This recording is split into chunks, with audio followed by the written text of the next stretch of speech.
Hello Libra, Sun, Moon, Rising, and Venus signs. Kamusta kayo? Sana po ay nasa mabuti kayong kalagayan. Welcome back po sa Star Tarot. Kung bago kayo rito, welcome din kayo. Thank you for your support. I truly appreciate it. God bless you all, Libra. Pauna mensahe po ninyo ay hope. Hope is always there even if you can't see it.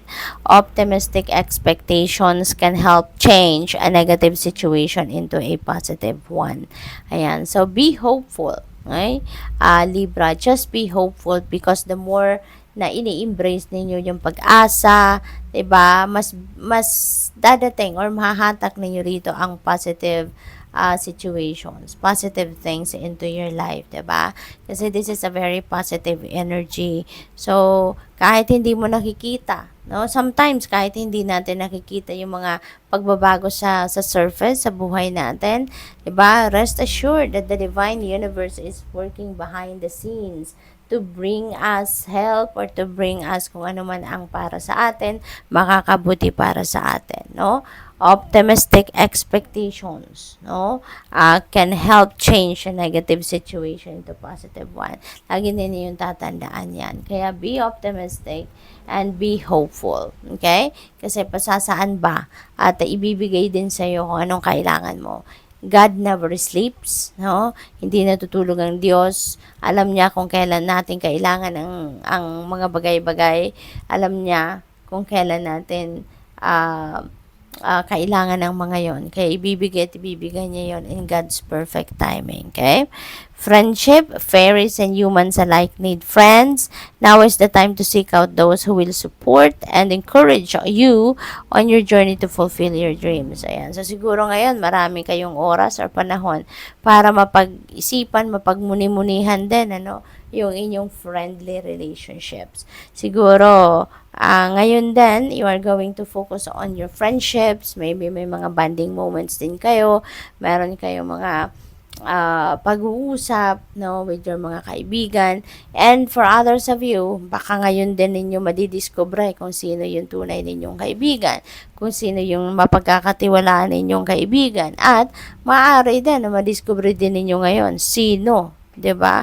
Yung hindi naman talaga hindi naman talaga kaibigan ng turing sa iyo. Nagpapanggap lang for whatever reason. Baka meron lang na hidden agenda towards you, 'di ba? So maaring madiscover din ninyo 'yan sa ngayon.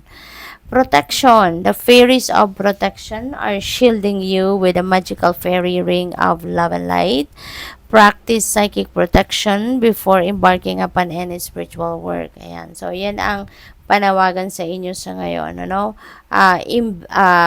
practice psychic protection. Okay? Bago kayo magsimula ng inyong spiritual work, practice psychic protection. Okay? Para sigurado na protektado kayo energetically. Inner child, the fairies of playfulness remind you to make time to embrace your inner child. Playing keeps us young at heart. Do something silly and fun but stay safe.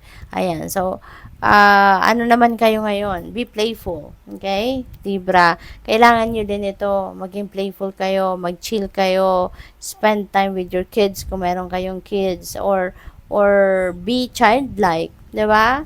Hindi masamang maging ganon paminsan. Maging childlike kayo to relax. Diba? And to unwind then, 'di ba? Ma-experience ninyo yung parang nung bata pa rin kayo, walang problema, naglalaro lang, yung mga ganun ba? It's just to chill, no? To chill kasi kailangan din natin ng break, no, from all the seriousness of life. So tingnan natin kung ano pa yung mga ganap dito for Libra. We have time out. Ayan, take time for a much needed break and relax, okay? So, ito, isa na to sa pagre-relax ninyo, no?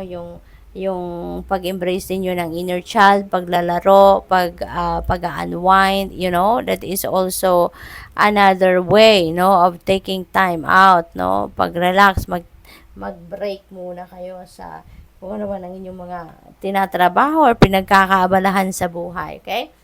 Kasi kailangan natin yun. Kailangan natin ng balanse. So, what else?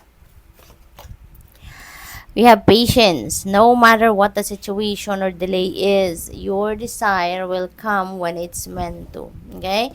So, kaya practice patience. Okay?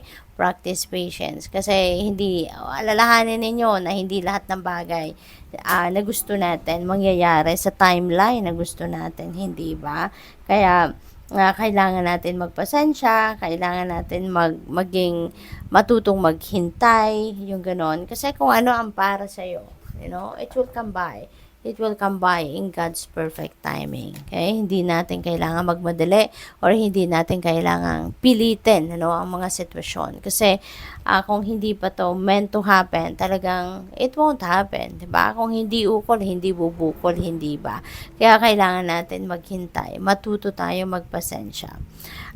Discernment, follow your intuition, and while you are waiting, 'di ba? While you are practicing patience, importante na makikinig kayo sa iyong intuition kasi for sure the divine universe and the rest of your spirit team are sending you guidance, no? Through your intuition, kadalasan. Kaya pakinggan ninyo yung inyong intuition para magabayan kayo kung ano nang dapat ninyong gawin, no? Habang naghihintay kayo, what are the things that you need to do? At makikita ninyo yung iba't ibang klaseng oportunidad na maaring pinapadala ng Divine Universe sa'yo.